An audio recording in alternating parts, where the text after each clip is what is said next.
Joining me now, I have Matthew McGuire, former U.S. Executive Director of the World Bank. Matthew, it's always a pleasure to have you. I know you watched the 19-minute speech minute by minute.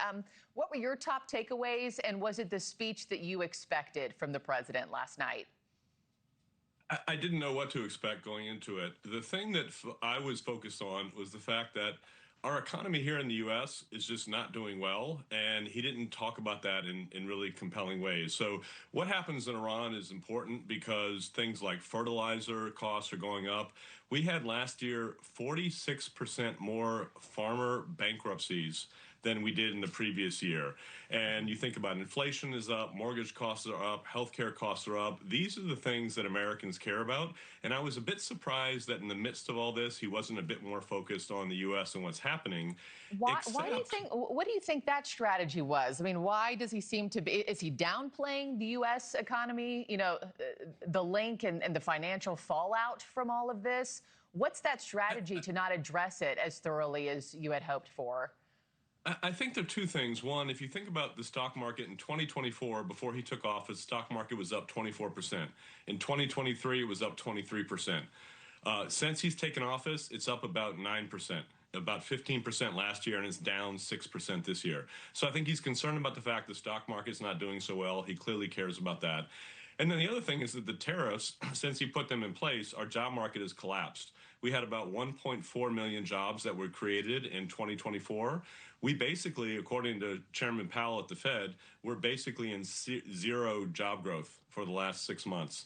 And so I think he's actually just trying to point in different directions and trying to get people to believe that Iran was a major threat, which it just wasn't. So I think he's trying to shift the conversation, but it was very odd. One final thing I'll say is that he talked about the fact we can't fund going forward Social Security and Medicare because we're fighting wars.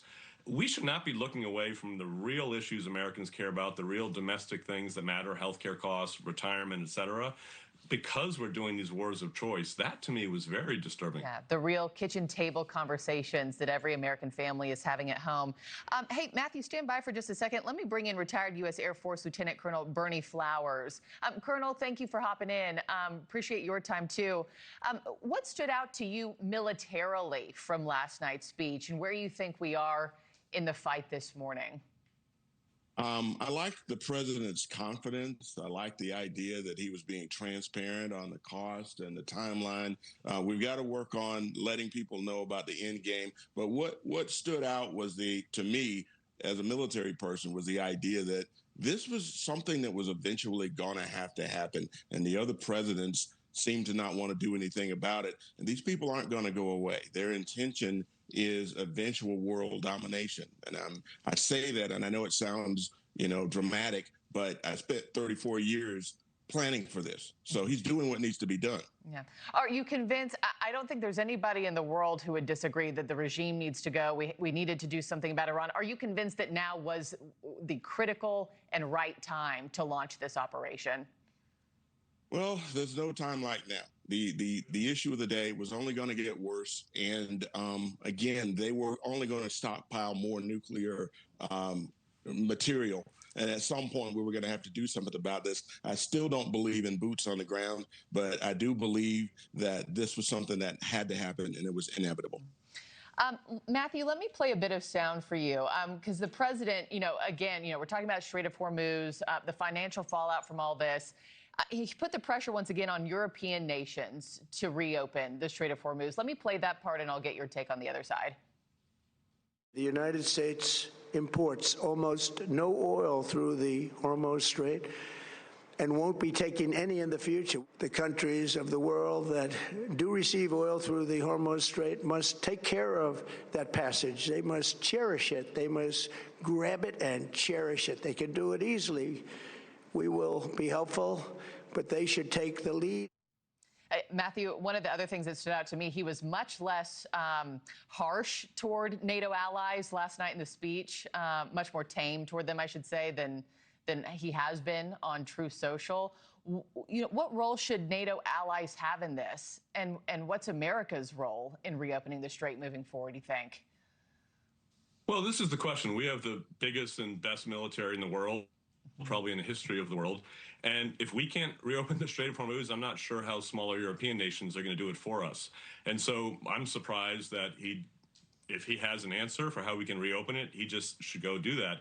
The bigger question I have, though, is that right now, Russia is the one that is benefiting from all of this. Russia is helping Iran target American soldiers and is targeting American assets. He says nothing about Russia. They literally are coming at our soldiers, and yet he attacks NATO. And that's the part I don't understand, because Russia is our biggest adversary. They are attacking the most important military alliance we've ever had, NATO, and he's talking about walking away from NATO, which is just a boon for Russia.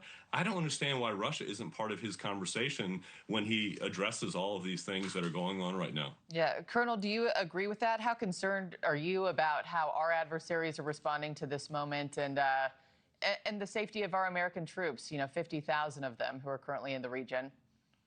Well, when Ukraine happened, the European nations, NATO, expected us to come to the rescue and bring large amounts of money and material. So we should expect the same when we go into a fight.